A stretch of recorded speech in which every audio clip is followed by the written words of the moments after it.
¿Y cómo es esto posible? Si normalmente las reservas también se piden prestadas, deberían estar pagando ellos un tipo de interés mayor incluso que el que les está remunerando el Banco Central. Pues aquí viene la clave. ¿Cómo han conseguido los bancos tantas reservas en el Banco Central que ahora se están remunerando, o durante los años anteriores, a un tipo de interés tan alto? Durante la crisis del COVID, se rescató a la banca haciendo lo siguiente. Se inyectaron montones de nuevas reservas en el sistema, es decir, el Banco Central, en vez de prestar reservas a los bancos, decidió que les iba a comprar ciertos activos, entre los que se incluye deuda pública, pero también deuda corporativa.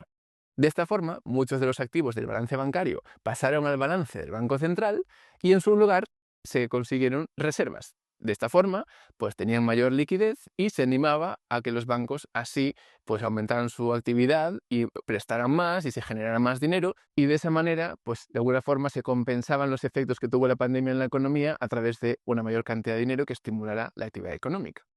Pues bien, lo que ocurre es que ahora que los bancos tienen un montón de reservas que han conseguido, no pidiéndolas prestadas a un tipo de interés, sino sobre todo porque se les han comprado un montón de activos,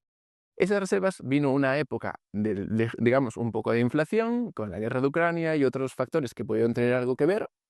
entre otros también que los bancos se pasaron a crear mucho más dinero bancario, y ante ese periodo de inflación alta, el Banco Central decidió, porque creen que así funciona, subir los tipos de interés esperando que de esa forma se contraiga la actividad económica y se reduzca la inflación. Entonces, ¿qué ocurrió? Pues que durante estos años de alta inflación se subieron los tipos de interés, no solo de la facilidad de pedir prestado, sino también la facilidad de depósito, y entonces todas estas reservas que habían conseguido durante el rescate durante la COVID-19,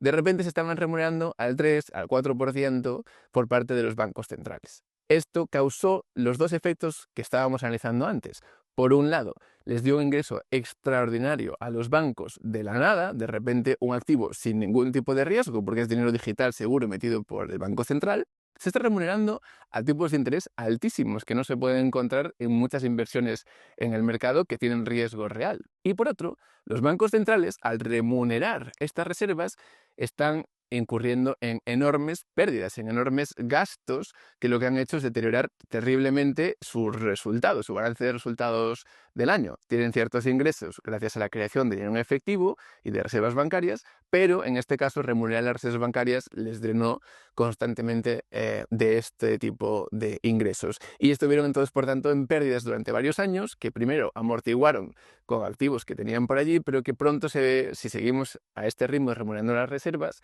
y con tipos tan altos,